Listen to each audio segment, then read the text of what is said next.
Here we are, another fireside chat. I suppose I better mention just quickly that the views expressed by me in this video are not necessarily those views of my employer. Okay, having said that, you may have heard from preppers that there's quite a chance that things can easily go awry in the supply chain for supermarkets, which will echo on to affect food supplies.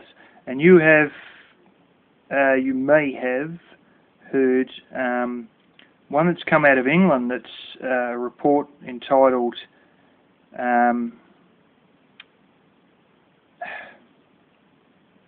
Meals from Famine or something like that. It was basically a report written by some government person in Britain, which basically come to the conclusion that if there was some large breakdown in the supply chain of supermarkets, there would only be 9 meals left before everybody would be hungry. And you say, well, you know, why is that? Why are these preppers, you know, harping on about this particular thing? And I think I can talk with a bit of experience with all this, because the supermarket supply chain system runs similar to, well, it uses basically what's called just-in-time, which is often abbreviated to JIT. Now, where I work, this is used in one department that I've worked in. They are trying to spread this and enact it in other departments in the company. And a local auto manufacturer, car maker, uses this system as well. And you can look up JIT or just-in-time, Google it or run a search for it, and you'll find a whole heap of stuff about it and how it works on some of these management websites. But my experience of it is how I've had it explained to one of my previous supervisors, and that is that it's a concept whereby you don't hold anything in stock. You make it as it's needed. Therefore, you save space with warehouse. Plus, you don't make a whole heap of stuff that you don't end up actually selling or using and have to basically throw in scrap metal or throw in the bin or whatever. And what happens where the department I was in, who I work for is going to remain a mystery, but I will say that we manufacture parts for other places. Now, the department I was in made a part for a very large company, and that part was to go into one of their products. And what basically would happen is this company, the big company, would keep emailing us its order list, and does to this day, and it sends the order list to us in the order that they are going to go down their production line. And then we have to supply the part to suit this model, the part to suit that model, the part to suit the other one, so on and so forth. And they want them there basically the day before they go to use them or something like that. But basically, we don't go and send, you know, 20, 30 days supply in advance, not at all. And quite simply, there is no stuff held in a warehouse. You don't go and make 10,000 of the part for one model and another 10,000 of the part for a different model later, and then just have somebody picking, which is a warehousing term for taking it off the shelf and putting it on a pallet, and then, you know, sending it out to the customer. It's not like there's, you know, some person that goes and looks at the order list and then goes and plucks one of this one and one of that one, boom, boom, boom, and makes up the order list to how the place wants it, and the department just sits there making thousands of one kind for a few weeks and then thousands of another kind for a few weeks. They make it exactly in the same sequence. So effectively they become an extension of the production line of the company they supply the part to. And that's my experience of it. But yeah, just in time is all about sort of making it directly and giving it to them as they need it. Now, how this works with the automaker is they go and have two factories. They've got two factories, and these factories are a bit of a distance apart, but there are trucks constantly running back and forwards between the two factories. And what happens is, if one truck breaks down, it doesn't matter, because they've got to only wait another 10 minutes, and the next truck that was behind it will turn up. But basically, they grab stuff straight off the truck with a forklift and then just take it straight inside and drop it down beside the production line, and the workers just pick it straight out of the crate and use it to assemble car engines or whatever. Usually, you know, that's one of the ones they often assemble at the one near me. But they sort of, you know, basically don't keep it in stock. And if the truck does break down, well, they've just got to send everyone to Smoko early or something stupid like that. Just to work around the fact that this truck isn't there. Or they all stand around and clean up the floor or fix up things or whatever until, you know, do little odds and sods, housekeeping, so to speak, till this next truck turns up with more parts, and then the forklift goes crazy, unloading all this stuff, and then bang, the whole production line swings into gear again. And you say, well, how's that work for supermarkets? Well, what they do in supermarkets is at the warehouse, they'll load all up onto the truck what the supermarket has run out of, and only take out what they've run out of. And there isn't a great deal of storage in supermarkets. My local one, I've had a nose in the back a few times. Well, I've usually been there where I park my car when I go to do me shopping, is usually near their loading bay. And you can see right in there. And I know people that work in there. And they don't have much. They've just got a bit of pallet shelving and a forklift, and they just stack a bit in there.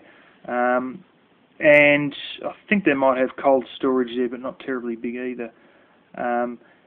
And with some of the ones, when I was a truck driver, I delivered to a small one, and I'm not joking, they didn't have a forklift at all.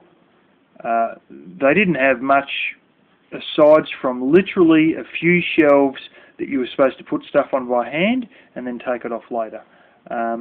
And what what happens is,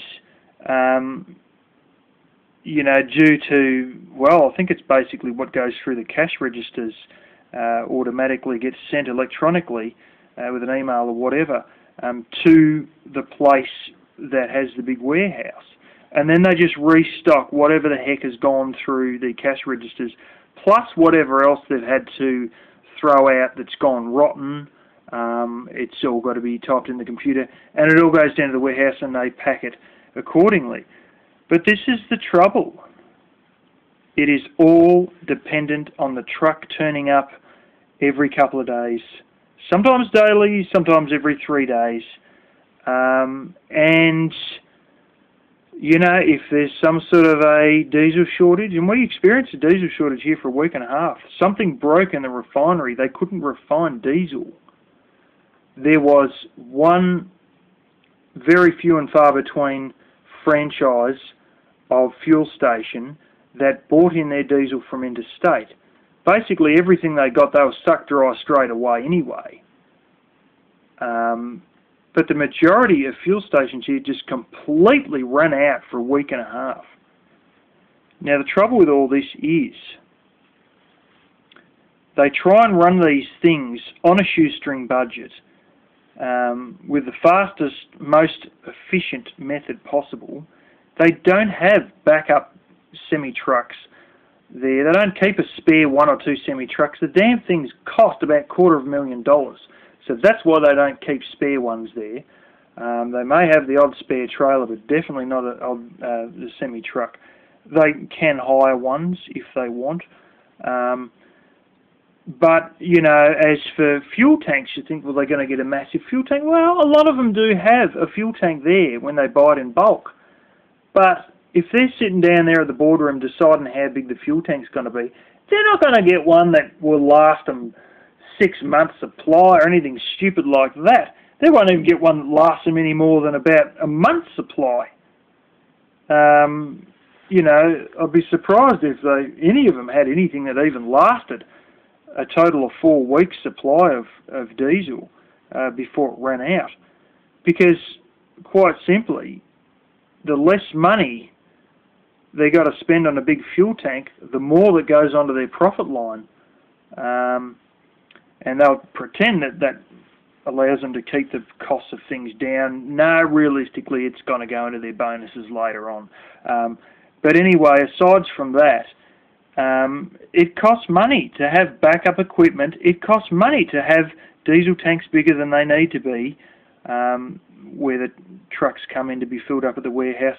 So they don't bother doing all this stuff. So they run the whole lot with basically on a shoestring budget, but realistically with no backup, with no safety net. And it's all right when you're doing what we do, because all hell isn't going to break loose if, you know, something, I mean, you know, there'll be a few butts getting kicked, but it ain't going to cause people to starve if we get something out of our workplace a day late. You know, it's not going to really make anyone starve to death. But when you're doing this sort of stuff, not with auto manufacturing, not with parts making, but with food, it's a little bit of a different matter. They don't have much space to store excess. And you say, why is that? Well, because where they have the warehouse, that's cheaper rental space than the shopping strip right in the middle of the city, you know, and that's why they don't stash a lot of stuff there. Furthermore, it's become recognised in management circles as being the most efficient way of doing it, and, you know, saving the most amount of money, once again making sure that their profits are larger, and so that's the way they do it. And it's just structured to save money. And that's it in a nutshell. Save money, save time, and be most efficient. And it isn't structured to take any big slams and shakes and whatnot. If we had a machine breakdown where I work, and we couldn't fix it for a few weeks, you know, it would have a ripple-on effect where it would stop us from getting our bits and pieces that we need to make the final part, and because we have run out of those final parts very quickly, then the big company that we supply to would have to stop their production line, boom to boom to boom, and all you need is one machine to break down and the whole lot just ripples down the line because there's nothing kept in stock. And, you know, that is one thing when somebody doesn't get their car in time at the, you know, when something breaks at the automakers, and that takes them longer than expected to fix it because they've got to fly in some part from overseas to be able to fix this machine to start the whole production line. But when it's food, people starve, you know, and this is why they reckon they've only got 9 mil supply if there was a breakdown in diesel supply in Britain. And there was, once upon a time, during the Suez Canal crisis, for months they had a lot of trouble getting any fuel. But yeah, that's my 2 bob on JIT.